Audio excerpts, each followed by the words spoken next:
দই কাতলা তো অনেকভাবেই বানানো যায়, তবে একবার এইভাবে বানিয়ে দেখতে পারো, খেতে কিন্তু দুর্দান্ত হয়। চলো, হাত দেরি করব না, তোমাদের দেখিয়ে দিই কিভাবে বানাতে হয়।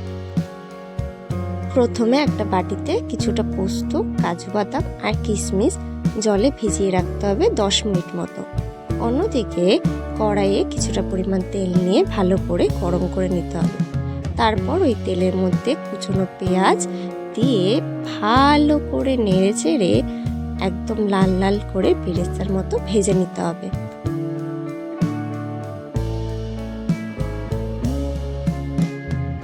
পেঁয়াজটা দেখতেই পাচ্ছ লালচে করে ভাজা হয়ে গেছে। এবার এটাকে তুলে নিতে হবে।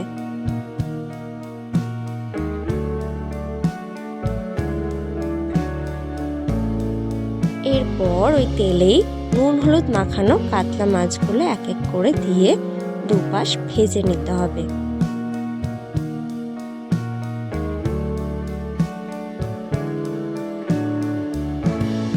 মাছগুলোর এক পাশ ভাজা হয়ে গেছে।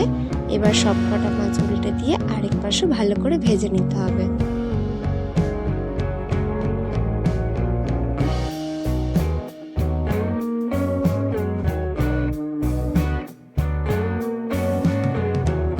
মাছগুলোর দুপাশে ভালো করে ভাজা হয়ে গেছে। এবার এক এক করে সবকটা মাছ তুলে নেব।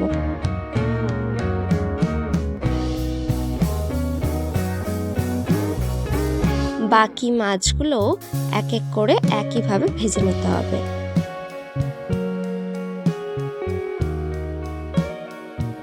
দেখতেই পাচ্ছ আমার মাছগুলো ভাজা হয়ে গেছে। এবার ওই তেলের মধ্যেই দিয়ে দেব কিছুটা পরিমাণে গ্রেট করে রাখা পেঁয়াজ। চাইলে গ্রেট করা পেঁয়াজের বদলে পেঁয়াজ বাটাও ব্যবহার করতে পারো। এবার এটাকে ভালো করে নেড়ে চেড়ে নেব। এরপর এতে দিয়ে দেব গোটা গরম মশলা, অর্থাৎ দারচিনি, লবঙ্গ আর ছোট এলাচ। এরপর 2-3 মিনিট ভালো করে নেড়ে চেড়ে নিতে হবে। 2-3 মিনিট ভালো করে নেড়ে চেড়ে পেঁয়াজটা সাঁতলে নেওয়ার পর এর মধ্যে দিয়ে দেব কিছুটা পরিমাণে গ্রেট করে রাখা আদা আর কিছুটা পরিমাণে গ্রেট করা রসুন।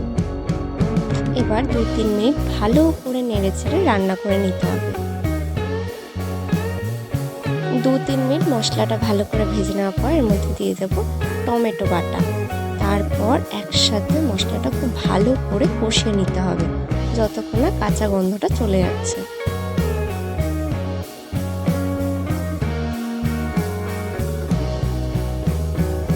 মশলাটা ভালো করে কষে গেলে এর মধ্যে দিয়ে দেবো স্বাদ মতো নুন, পরিমাণ মতো লঙ্কা গুঁড়ো, কিছুটা পরিমাণ জিরে গুঁড়ো, কিছুটা পরিমাণে ধনে গুঁড়ো এবং কিছুটা পরিমাণে হলুদ গুঁড়ো। এবার এই মশলাটাকে ভালো করে নেড়ে চেড়ে মশলাটাকে কষিয়ে নিতে হবে। এবার এর মধ্যে অল্প করে একটু চিনি দিয়ে আবারও ভালো করে নেড়ে চেড়ে কষিয়ে নিতে হবে।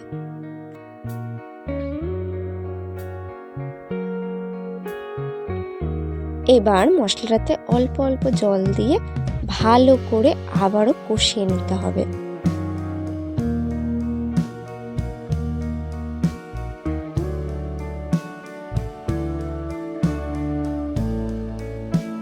এরকম ভালোভাবে নেড়ে চেড়ে কষিয়ে মশলা থেকে তেল ছেড়ে দিলে এর মধ্যে দিয়ে দেব আগে থেকে ভিজিয়ে রাখা পোস্ত, কাজু আর কিশমিশের পেস্টটা।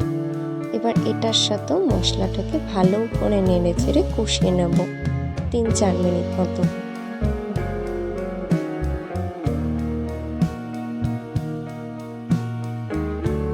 এবার এর মধ্যে দিয়ে দেব অল্প করে জল। আমি মিক্সি বাটি ধোয়া জলটাই দিয়ে দিয়েছি। এবার এটা খুব ভালো করে একটু কষিয়ে নিতে হবে। মশলাটা একটু বারে বারে করে সময় নিয়ে কষিয়ে নিতে হবে। দেখতেই পাচ্ছ মশলা থেকে ভালো করে তেল ছেড়ে দিয়েছে, অর্থাৎ মশলাটা ভালো করে কষে গেছে। এরকম অবস্থায় গ্যাসের আঁচটা একটু কমিয়ে দিতে হবে। আর এর মধ্যে দিয়ে দেবো আগের থেকে ভালো করে ফেটিয়ে রাখা টক দই। এবার এটাকেও ভালো করে নেড়ে ছেড়ে 3-4 মিনিট ধরে রান্না করে নিতে হবে। 3-4 মিনিট হয়ে গেছে। এবার এর মধ্যে এক এক করে ভেজে রাখা মাছগুলো দিয়ে দেবো।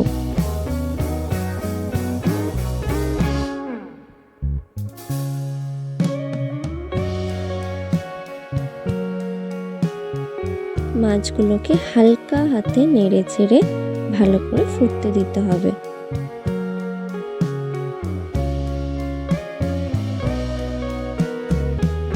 ছ 7 মিনিট পর দেখতেই পাচ্ছ গ্রেভিটা ভালো করে ফুটে গেছে আর মশলা থেকে তেলটাও ছেড়ে দিয়েছে। এই সময় কয়েকটা কাঁচা লঙ্কা চিড়ে দিয়ে দিতে পারো বা গোটাও দিতে পারো। আমাদের বাড়িতে একটু ঝালটা বেশি খাওয়া হয়, তার জন্য লঙ্কার পরিমাণটা একটু বেশি। ঝালটা তোমরা যেমন খাও সেই পরিমাণে লঙ্কা দিও। এবার এর মধ্যে দিয়ে দেবো কিছুটা পরিমাণে গরম মশলা গুঁড়ো,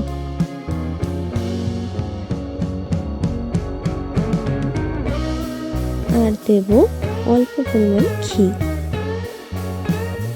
এবার হালকা হাতে একটুখানি মিশিয়ে নিতে হবে।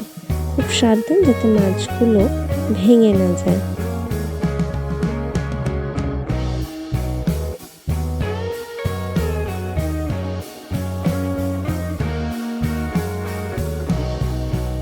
দেখে বুঝতেই পারছো আমাদের রান্না কিন্তু প্রায় হয়েই গেছে।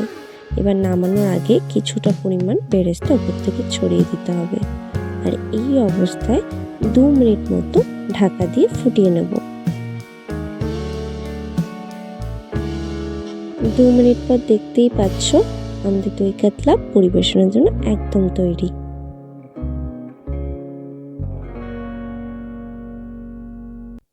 গরম গরম ভাতের সাথে এই দই কাতলা কিন্তু দারুণ লাগে খেতে।